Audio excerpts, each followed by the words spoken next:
Alors bonjour à tous, aujourd'hui je reviens dans cette vidéo puisque j'avais envie un petit peu de vous parler du mythe des androgynes. Alors tout d'abord, pourquoi est-ce que c'est important que j'aborde cette notion sur ma chaîne ici?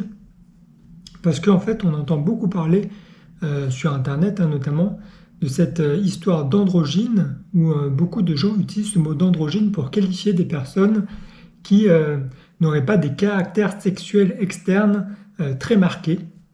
C'est-à-dire en gros des personnes que l'on n'arrive pas facilement à distinguer si c'est un homme ou si c'est une femme, tout simplement, parce qu'ils n'ont pas des caractères sexuels secondaires, donc soit de l'homme, soit de la femme, qui sont très marqués, ce qui fait qu'en fait on a du mal un petit peu à les distinguer.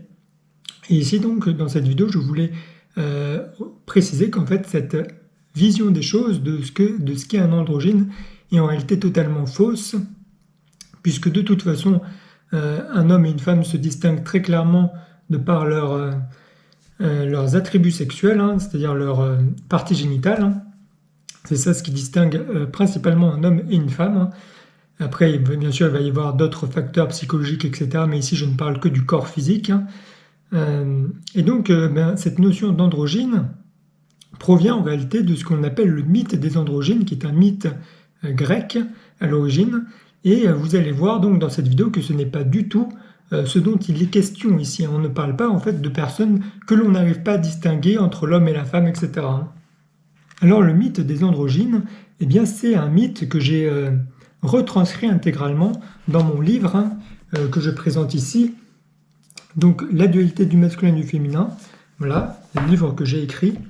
Donc je l'ai retranscrit intégralement pour montrer justement qu'est-ce qu'il dit, quelle est sa signification. Et donc, qu'est-ce que c'est que ce mythe? C'est un mythe donc, à l'origine grecque qui est raconté par Aristophane dans le dialogue de Platon. Voilà, et qui est donc intitulé Le banquet. Je mettrai bien sûr le lien de la source en description de cette vidéo. Le lien est également présent donc, dans la note de mon livre. Et donc ici, je vais lire intégralement donc, un passage de mon livre dans lequel je retranscris simplement ce mythe des androgynes. Comme ça, vous allez pouvoir vous faire une idée d'exactement ce que c'est pour ceux qui n'auraient pas fait des recherches particulières là-dessus et qui ne sont pas conscients de ce qu'ils racontent. Donc, je commence. C'est alors que, suivant Aristodème, Aristophane prit la parole à son tour et dit « Sans doute, il a cessé, mais pas avant de lui avoir appliqué le remède de l'éternuement. Aussi j'admire que le bon état du corps réclame des bruits et des chatouillements tels que l'éternuement. Aussitôt je lui ai appliqué l'éternuement, le hoquet a cessé. Aussitôt que je lui ai appliqué l'éternuement, le hoquet a cessé, pardon. Mon brave Aristophane, dit Eryximach, prends garde à ce que tu fais.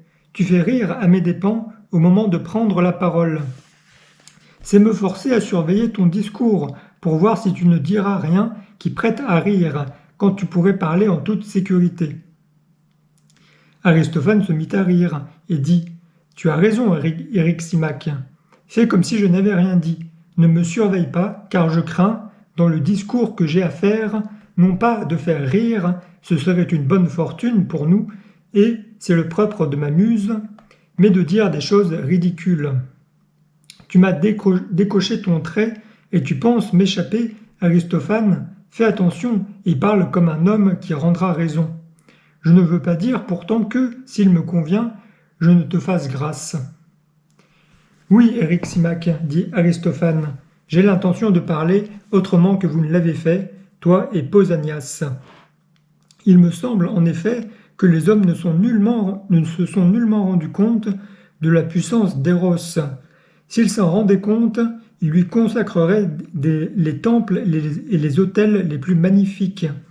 Il lui offrirait les plus grands sacrifices, tandis qu'à présent on ne lui rend aucun de ces honneurs.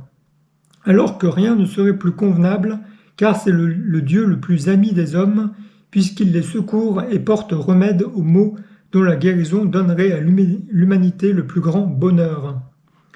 Je vais donc essayer de vous initier à sa puissance, et vous en instruirez les autres. Mais il faut d'abord que vous appreniez à connaître la nature humaine et ses transformations. Jadis, notre nature n'était pas ce qu'elle est à présent. Elle était bien différente. D'abord, il y avait 3 espèces d'hommes, et non 2, comme aujourd'hui. Le mâle, la femelle et, outre ces 2-là, une 3e composée des 2 autres. Le nom seul en reste aujourd'hui, l'espèce a disparu. C'était l'espèce androgyne qui avait la forme et le nom des 2 autres, mâle et femelle, dont elle était formée. Aujourd'hui, elle n'existe plus, ce n'est plus qu'un nom décrié. De plus, chaque homme était dans son ensemble de forme ronde, avec un dos et des flancs arrondis, 4 mains, autant de jambes, 2 visages, tout à fait pareils sur un cou rond, et sur ces 2 visages opposés, une seule tête, 4 oreilles, 2 organes de la génération et tout le reste à l'avenant. Il marchait droit comme à présent, dans le sens qu'il voulait, et quand il se mettait à courir vite, il faisait comme les saltimbanques,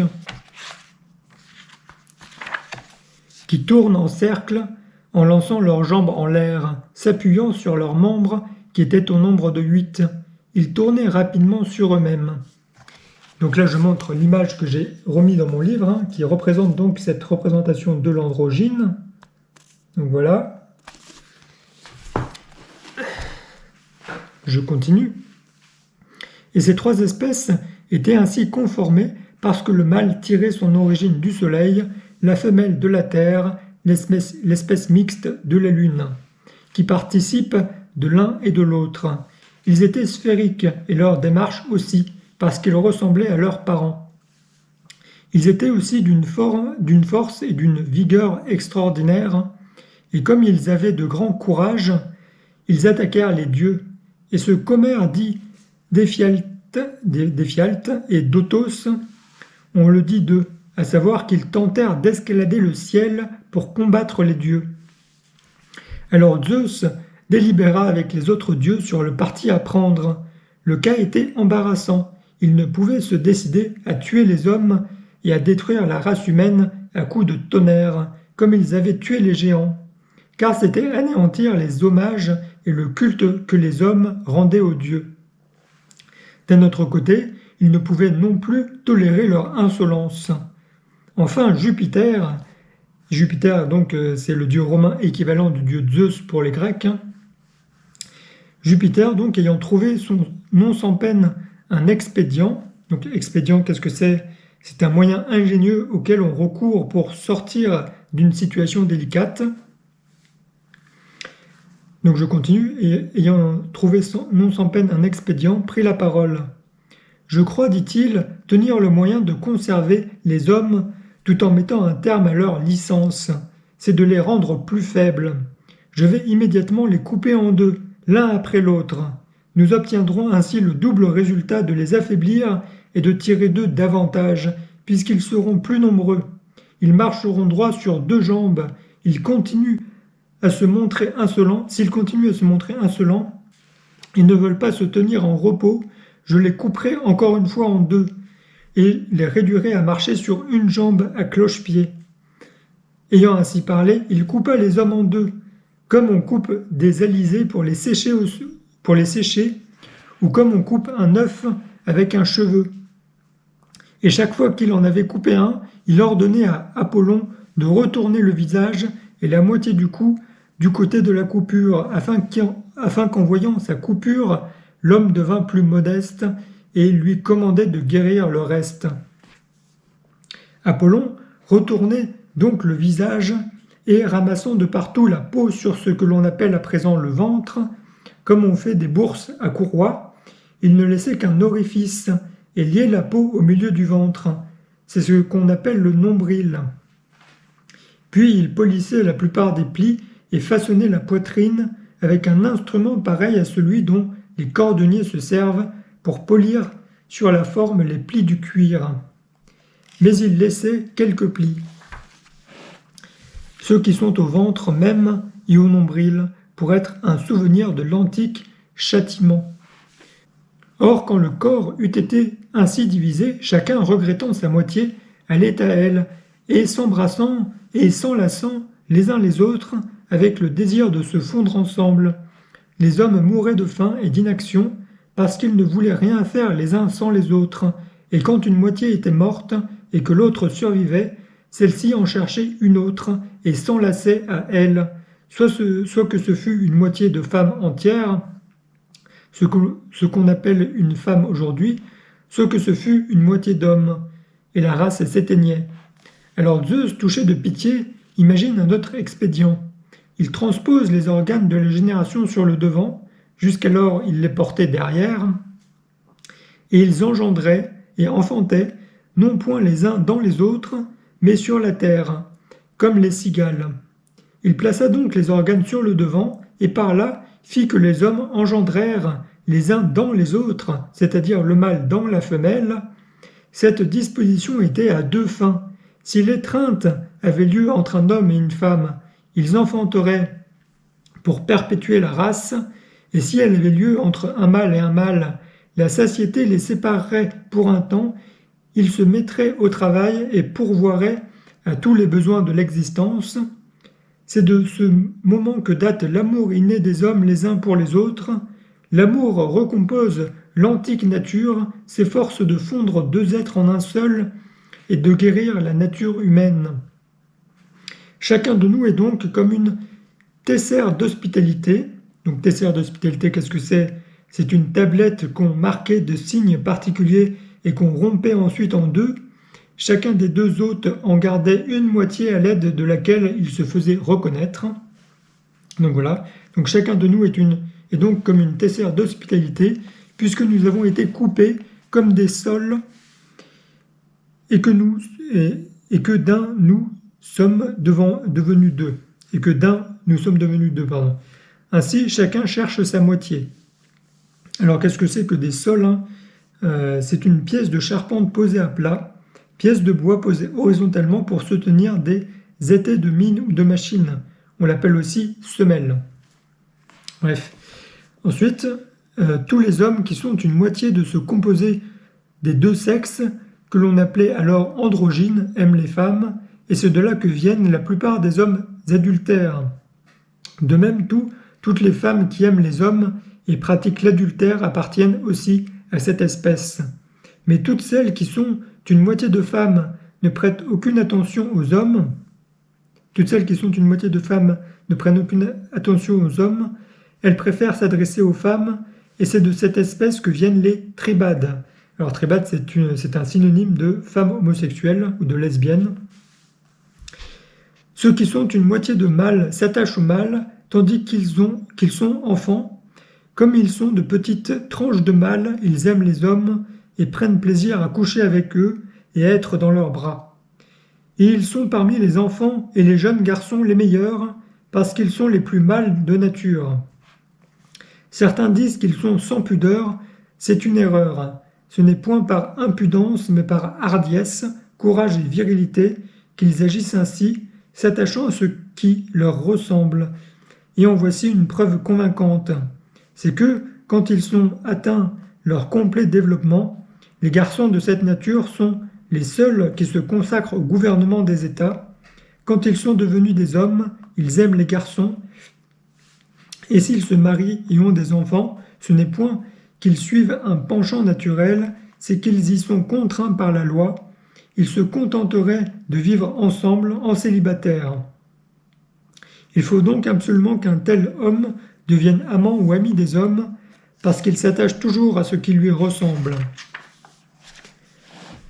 Quand un homme, qu'il soit porté pour les garçons ou pour les femmes, rencontre celui-là même qui est sa moitié, c'est un prodige que les transports de tendresse, de confiance et d'amour dont ils sont saisis, ils ne voudraient plus se séparer, ne fût-ce qu'un instant. Et voilà des gens qui passent toute leur vie ensemble sans pouvoir dire d'ailleurs ce qu'ils attendent l'un de l'autre, car il ne semble pas que ce soit le plaisir des sens qui leur fasse trouver tant de charme dans la compagnie l'un de l'autre. Il est évident que leur âme, à tous deux, désire autre chose qu'elle ne peut pas dire, mais qu'elle devine et laisse deviner. Si pendant qu'ils sont couchés ensemble, Héphaïstos leur apparaissait avec ses outils et leur disait « Hommes, que désirez-vous l'un de l'autre » Et si les voyant embarrassés, il continuait « L'objet de vos vœux n'est-il pas de vous rapprocher autant que possible l'un de l'autre au point de ne vous quitter ni nuit ni jour. Si c'est là ce que vous désirez, je vais vous fondre et vous souder ensemble de sorte que de deux vous ne fassiez plus qu'un, que jusqu'à la fin de vos jours vous meniez une vie commune comme si vous n'étiez qu'un, et qu'après votre mort, là-bas, Hadès, vous ne soyez pas deux, mais un seul, étant mort d'une commune mort. Voyez si c'est là ce que vous désirez, et si en l'obtenant vous serez satisfait. À une telle demande, nous savons bien qu'aucun d'eux ne dirait non et ne témoignerait qu'il veut autre chose. Il croirait tout bonnement qu'il vient d'entendre exprimer ce qu'il désirait depuis longtemps, c'est-à-dire de se réunir et de se fondre avec l'objet aimé et de ne plus faire qu'un au lieu de deux.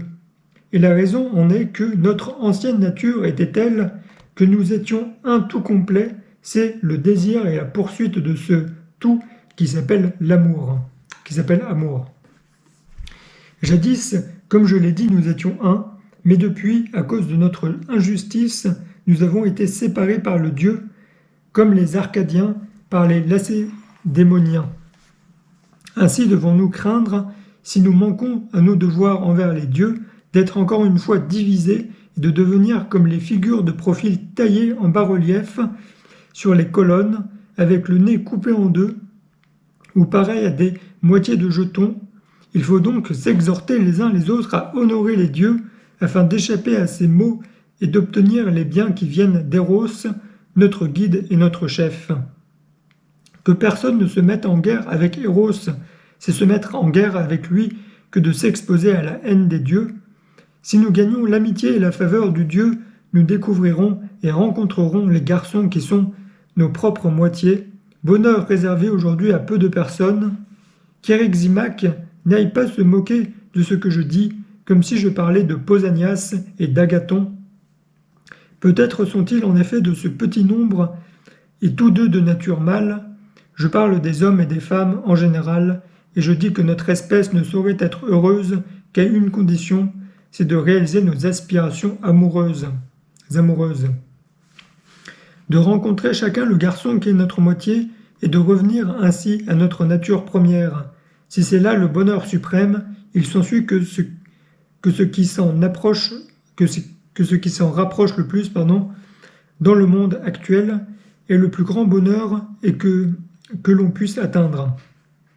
Je veux dire rencontrer un ami selon son cœur.